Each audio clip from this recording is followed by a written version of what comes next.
குற்றவியல் சட்டங்கள் ஒரு நபர் குழு அமைக்கப்பட்டுள்ளது. ஓய்வு பெற்ற நீதியரசர் சத்யநாராயணன் தலைமையில் ஒரு நபர் குழு அமைக்கப்பட்டுள்ளதாக தகவல் வெளியாகியுள்ளது. இதனை நாம் அண்மை செய்தியாக பார்த்துக் கொண்டிருக்கிறோம். இதுகுறித்த கூடுதல் விவரங்களை நமது தலைமை செய்தியாளர் சிவா வழங்க கேட்கலாம். வணக்கம் சிவா, உங்களுடைய விவரங்களை சொல்லுங்க. ஆனந்தி, மத்திய அரசு அமல்படுத்தியிருக்கக்கூடிய புதிய குற்றவியல் சட்டங்களில் மாநில அளவில் திருத்தங்கள் மேற்கொள்ள ஓய்வு பெற்ற நீதியரசர் சத்யநாராயணன் தலைமையில் குழு அமைத்து தமிழ்நாடு முதலமைச்சர் மு.க.ஸ்டாலின் உத்தரவு பிறப்பித்திருக்கிறார்.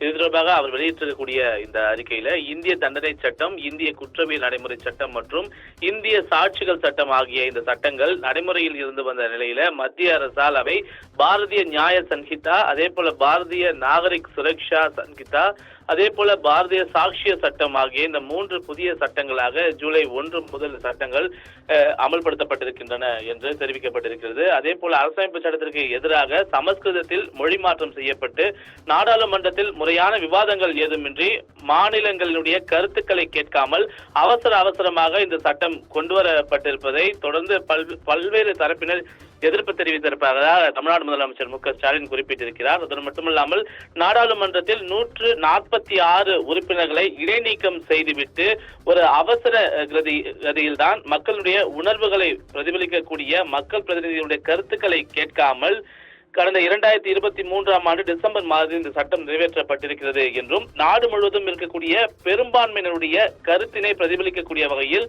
இந்த புதிய சட்டங்களில் என்னென்ன பிரச்சனைகள் உள்ளன என்பதை தெளிவாக தமிழ்நாடு ஏற்கனவே மத்திய அரசு கடிதம் மூலமாக தெரிவித்திருப்பதை சுட்டிக்காட்டியிருக்கிறார் தமிழ்நாடு முதலமைச்சர். அது மட்டுமில்லாமல் மத்திய அரசினுடைய இந்த புதிய சட்டத்தில் சில அடிப்படை பிரிவுகளில் தவறுகள் இருப்பதோடு மட்டுமில்லாமல் மாநில அரசுகளிடமிருந்து முழுமையான கருத்துக்களை பெறாமல் இவை இயற்றப்பட்டுள்ளதாகவும் முதலமைச்சர் மு.க.ஸ்டாலின் குறிப்பிட்டிருக்கிறார். அது மட்டுமல்லாமல் இந்த சட்ட திருத்தத்தில் தமிழ்நாடு அரசின் சார்பில் இந்த புதிய சட்டங்களில் என்னென்ன சட்ட திருத்தங்கள் மேற்கொள்ள வேண்டும் என்பது குறித்த ஆலோசனை கூட்டம் முதலமைச்சர் தலைமையில கடந்த இந்த காலை நடைபெற்றிருக்கக்கூடிய நிலையில இந்த சட்ட திருத்தங்கள் மேற்கொள்வதற்காக ஓய்வு பெற்ற நீதியரசர் சத்யநாராயணன் தலைமையில தற்போது ஒரு தனிநபர் குழு அமைக்கப்பட்டிருப்பதாகவும் இந்த குழு தமிழ்நாடு அரசுக்கு 1 மாத காலத்திற்குள் இது தொடர்பான அறிக்கையை வழங்க வேண்டும் என்ற ஒரு உத்தரவையும் தமிழ்நாடு அரசு பிறப்பித்து இந்த ஒரு தனிநபர் ஆணையத்தை தற்போது அமைத்திருப்பது தற்போதைய ஒரு அண்மை செய்தியாகவும் மிக முக்கிய செய்தியாகவும் பார்க்கப்படுகின்றது. ஆனந்தி, உங்களுடைய விவரங்களுக்கு நன்றி சிவா.